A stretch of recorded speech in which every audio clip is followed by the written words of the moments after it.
and exposed the one thing that will ruin them for good.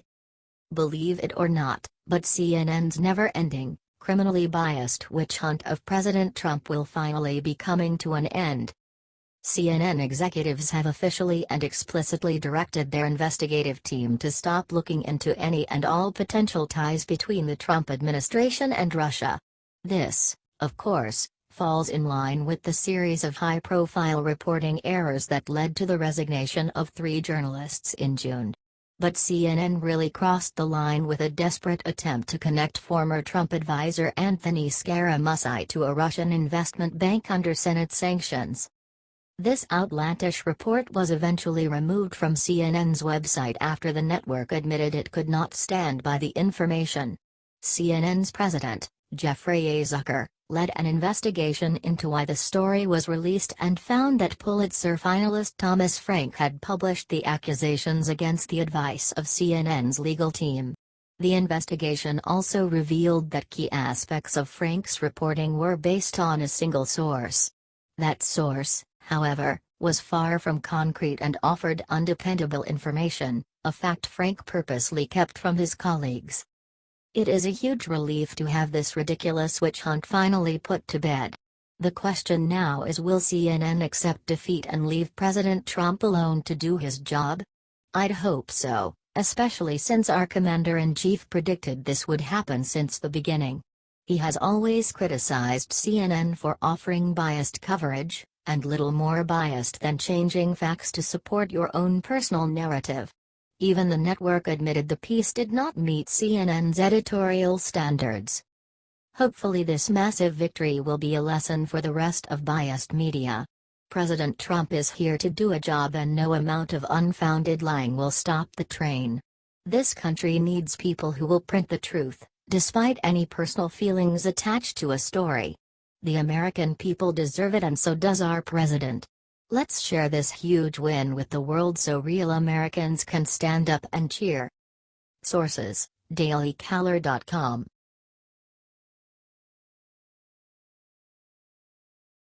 Right before going to bed, Trump made one final DACA decision that will petrify Congress. If there is one thing that every American can agree on, it's that President Trump sure knows how to make an exit. Just last night, right before he went to bed, he put out one final message that changed everything that happened with DACA today. Some people are gonna try to say this is Trump flipping on an issue, but that could not be further from the truth. He has always supported the people in DACA, just not the program. President Trump wants it done right by Congress. However, he will do what is necessary if Congress fails to actually accomplish anything on this major issue like they love to do. The real issue with DACA is that it's just a watered-down version of the DREAM Act. The DREAM Act is the constitutional version that Congress needs to pass that will grant them far better rights than DACA ever could. So, just like the president promised, he is acting with heart towards the Dreamers. Early yesterday he even released a statement saying, "As I've said before, we will resolve the DACA issue with heart and compassion, but through the lawful democratic process." Trump has made it very clear that he wants to see them succeed, but as Americans and not second-class citizens. Now it is up to Congress to make that happen.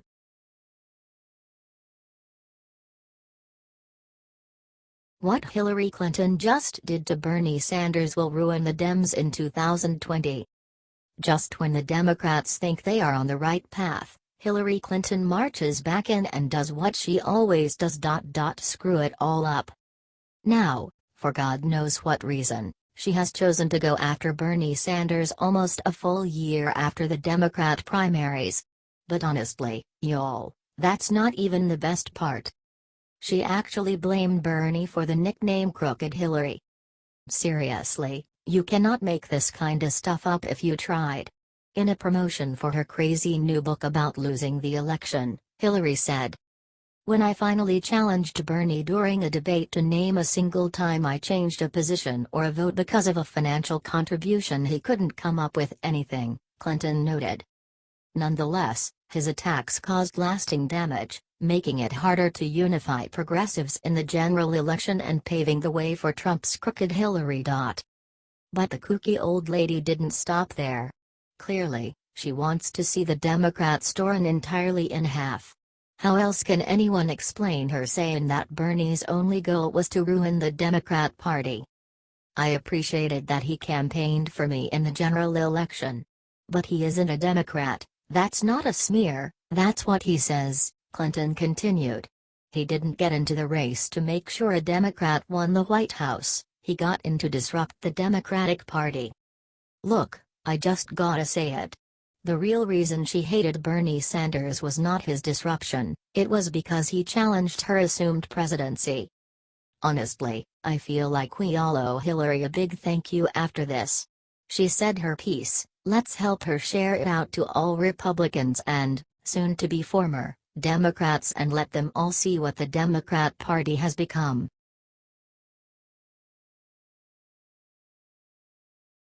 What this lawyer just admitted is the key to bringing the entire Mueller investigation down. Liberals might have to be some of the dumbest people on the face of the planet. They are boneheaded and full of spite, and to top it all off they have an authoritarian streak, but this recent example of liberal stupidity takes the cake. This one will crush Mueller. Right after ending DACA, one of the attorneys that's working with Mueller threatened to prosecute the president. It's New York Attorney General Eric Schneiderman, who has previously sued Trump and currently works with Mueller. Here he is on the Seth Meyers show. Here's the ticket, though. This is a huge conflict of interest. This guy needs to be fired from the Mueller investigation ASAP. Schneiderman just promised a new lawsuit today alongside Andrew Cuomo to protect New York State's Dreamers. Here is their joint statement. If President Trump moves forward with this cruel action, New York State will sue to protect the Dreamers and the state's sovereign interest in the fair and equal application of the law, Cuomo said.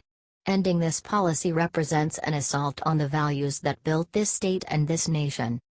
If this frivolous lawsuit goes forward, doesn't it mean that Schneiderman needs to be cut from Mueller's team?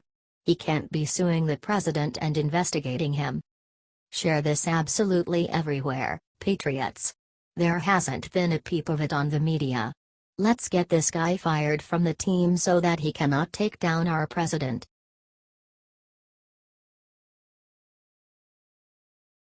Seconds after The View host Joy Behar attacked Sarah Sanders, Sarah hit back hard. If you've ever viewed The View, you know that Joy Behar vehemently hates our president. She leaves no doubt about her feelings, each day insulting him and his supporters as much as she can. Here's just one example. Courtesy of the daily SHT News, Interviews and Politics. She says he's nuts, needs to be taken out of office, needs to be impeached. Just on and on she goes. Well, on Wednesday, Sarah Sanders went on that show and Behar told her, I feel sorry for you that you have to go out and defend those lies every day. She was talking about a PolitiFact report that Behar actually got wrong. Behar claimed that Trump lies 95% of the time. Here is a link to what Behar was referring to and I invite you to check it out yourself, while duly noting that it's from the Washington Post and giving it its due worth. The point, Behar was calling Trump a liar, while distorting the truth herself. To which Sarah Sanders retorted, the problem with that, Joy, is that you are doing exactly what we are talking about and pushing a false narrative. Behar, learning nothing, came back saying I feel for you, and repeating her false narrative. If you are sick and tired of these bitter haters skewing the truth, please get this shared all over the place, and comment way to go Sarah. H.T. The Daily Caller.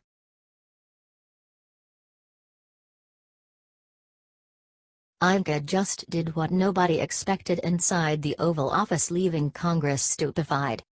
President Trump had a very important meeting with some members of Congress, in the Oval Office on Wednesday.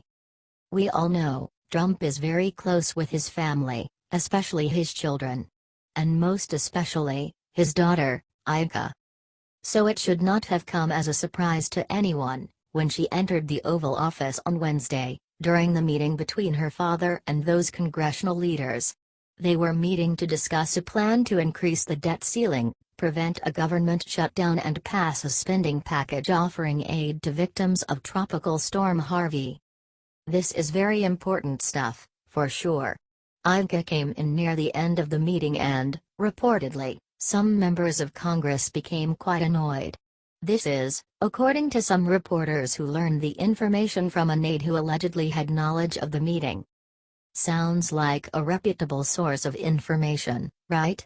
Hearsay upon hearsay, they call that in the legal world. And all anonymous to boot. Here's what one person tweeted about the incident. If these congressional leaders were, in fact, actually annoyed, they can just get over it. Ivanka, in addition to being Trump's daughter, is on his staff and a very intelligent, capable, articulate woman. It's clear Trump values her and her opinions greatly. If he wants her in his office, then she belongs there.